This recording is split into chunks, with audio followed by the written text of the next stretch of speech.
Hello guys, welcome to the final design. இந்த வீடியோவில் என்ன பார்க்க போகிறோன்னா டெக்ஸ்ட் எஃபெக்ட் எப்படி பண்ணுறது, இந்த மாதிரி எப்படி ஒரு டெக்ஸ்ட் எஃபெக்ட் பண்ணுறதுன்னு பார்க்க போகிறோம். அதுக்கு நீங்கள் ஃபஸ்ட்டு உங்களுக்கு என்ன வேர்ட்ஸ் வேணுமோ அதை நீங்கள் டெக்ஸ்ட் பண்ணிக்கிங்க.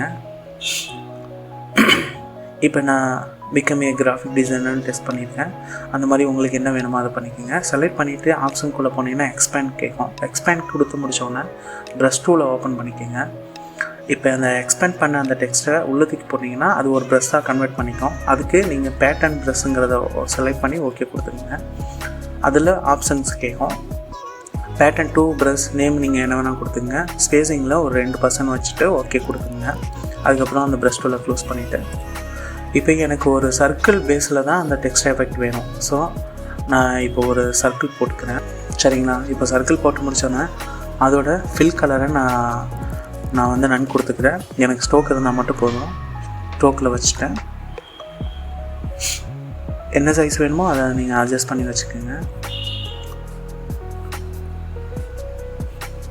அதுக்கப்புறம் அதே ப்ரஷ் டூலை கிளிக் பண்ணிங்கன்னா அந்த நம்ம க்ரியேட் பண்ண ஒரு பேட்டர்ன் ஓப்பன் ஆகிடும். அந்த ஓப்பன் பண்ணோன்னா செலக்ட் போயிட்டு நமக்கு இப்போது ஸ்டார்டிங்கில் கொஞ்சம் 4 எட்ஜெல்லாம் வந்து 2 பக்கமும் இருக்கணும்.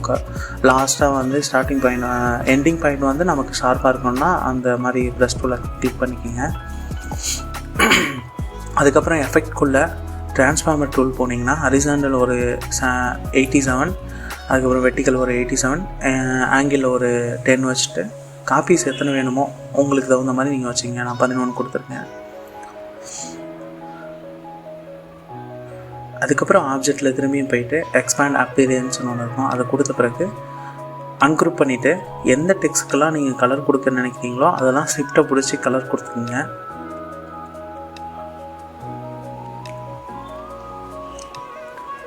எனக்கு அதுக்கு எல்லோ கொடுத்தா ஓகே அப்படிங்கிற மாதிரி இருக்குது. நான் எல்லோ கொடுத்துருக்கேன். நான் கலர் கோடு ஆல்ரெடி காப்பி பண்ணி வச்சுருக்கிறேன். கலர் கோடு வந்து அடோப் கலரில் எடுத்துக்கிறேன். இந்த மாதிரி நமக்கு ஒரு பேட்டர்ன் க்ரியேட் ஆகிடும். அதுக்கப்புறம் அப்படியே குரூப் பண்ணிவிட்டு இப்போ நம்ம ஒரு பக்கமாக சாய்க்கணும். கரெக்டுங்களா? இப்படியே வச்சு நம்மளால் ட்ரான்ஸ்ஃபார்மர் டூலை வச்சு அதை சாய்க்க முடியாது. ஸோ செலக்ட் பண்ணிவிட்டு அந்த ஃப்ரீ ட்ரான்ஸ்ஃபார்மர் டூல் இருக்கும். அதில் லாஸ்ட்டு ஒரு ஆப்ஷன் எடுத்துகிட்டு எந்த கார்னர் வேணால் நீங்கள் பெண்ட் பண்ணிக்கலாம். எப்படி வேணாலும் அதை ரொட்டேட் பண்ணிக்கலாம். ஸோ டெக்ஸ்ட்டுக்கு எந்த ஒரு பாதிப்பும் வராது. ஆல்ரெடி குரூப் பண்ணியிருக்கிறதுனால அது எதுவும் பிரிஞ்சும் போகாது. இதுக்கப்புறம் நீங்கள் ரீசைஸ் பண்ணிக்கலாம். நான் ஆல்ரெடி இந்த மாதிரி ஒரு இமேஜ் டவுன்லோட் பண்ணி வச்சுருக்கிறேன். பிஎன்ஜியில் நீங்கள் டவுன்லோட் பண்ணிக்கிங்க. விங்ஸ் பிஎன்ஜி இல்லைனா ஃப்ரீ பிக்கு இந்த மாதிரி இடத்துல போனீங்கன்னா ஃப்ரீயாகவே ஒரு கிளியரான இமேஜ் கிடச்சிடும். இப்போ அந்த பையன் வந்து சென்டராக இருக்கிற மாதிரி செலக்ட் பண்ணி வச்சுக்கிறேன்.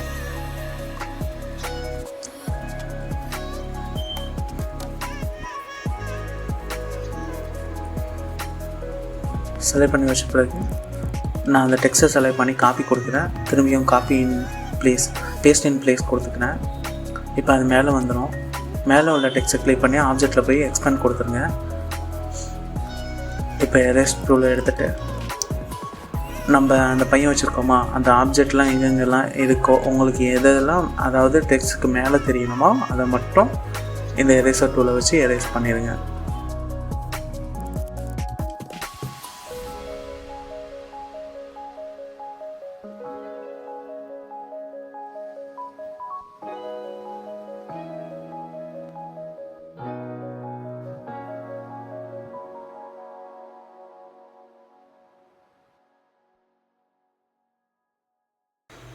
எரேஸ் முடிச்ச பிறகு எல்லாத்தையும் செலக்ட் பண்ணி அப்படியே குரூப் போட்டுக்குங்க.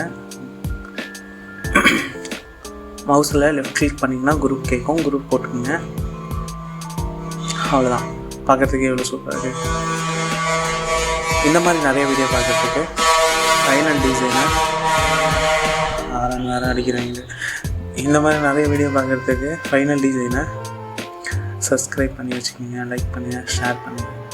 Thank you so much.